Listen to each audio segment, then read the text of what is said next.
హరీష్ రావు గారు please question కు సంబంధించి క్వశ్చన్ కాదు సార్, ఒక్క నిమిషం వినండి. మీరు sir, you are the custodian of this house. ఈ సభలో అందరి సభ్యులకు సమానమైన హక్కులు ఉంటాయి. మీరే మా హక్కుల్ని కాపాడాలి. వినండి నేనేం అన్పార్లమెంటరీ మాట్లాడతలేను.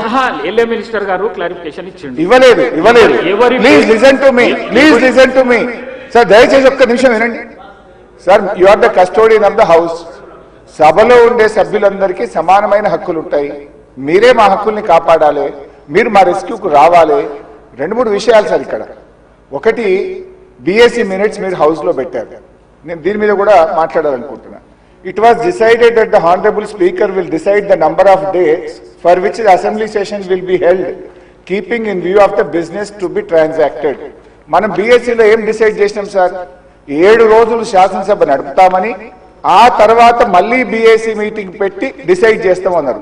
ఇక్కడ ఎక్కడ కూడా బిఎస్సి మినిట్స్ లో 7 రోజులు సభ జరుపుతామని రాలేదు. బిఎస్సిని జరిగిన నిర్ణయం వేరు, మీరు ఇక్కడ పెట్టినటువంటి ఎజెండా వేరు. దీన్ని సరిదిద్దండి. దీని మీద ఎలియా మినిస్టర్ గారు క్లారిఫై చేయాలి. నంబర్ 2 సార్, మాకు బిజినెస్ మొన్న రాత్రి 3ంటికి వచ్చింది, ఉదయం 3ంటికి పంపారు. ఈ రోజు అసెంబ్లీలో ఏం బిజినెస్ ఉందనేది పొద్దున 2 గంటలకు వచ్చింది సార్.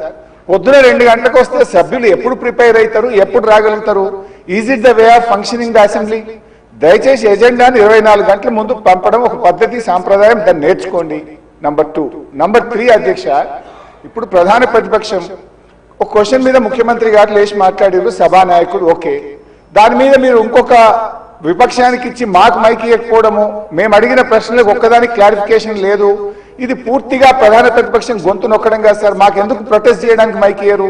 క్వశ్చన్ అవర్ లో ప్రొటెస్ట్ అనేటువంటిది ఆ పార్టీ యొక్క హక్కు సార్. సో అందువల్ల కైండ్లీ లీజన్ ఒక 2 నిమిషాలే ఇవ్వండి. Protest is our right, members right, rule book లో స్పష్టంగా ఉంది. మీరు మా దిక్కే చూడరు, మాకు మైక్ ఇవ్వడం అనేది కరెక్ట్ కాదు. ముఖ్యమంత్రి గారు మాట్లాడుతూ ఏం మాట్లాడింది సార్? ఇప్పుడు ఆయన మాటలు అసలు మూసి కంపు కంటే ముఖ్యమంత్రి గారి మాటల కంపు ఎక్కువ ఉన్నది సార్. అది వినడం చాలా కష్టం.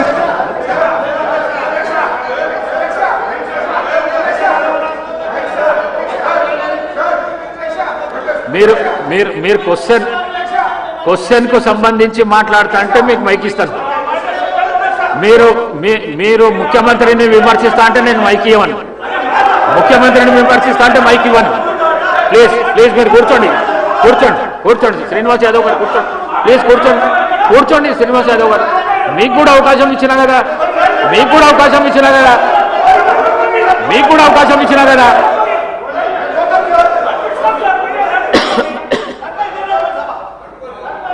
సార్, ముఖ్యమంత్రి అడ్డగోలు మాట్లాడితే మీరు ఆపరా?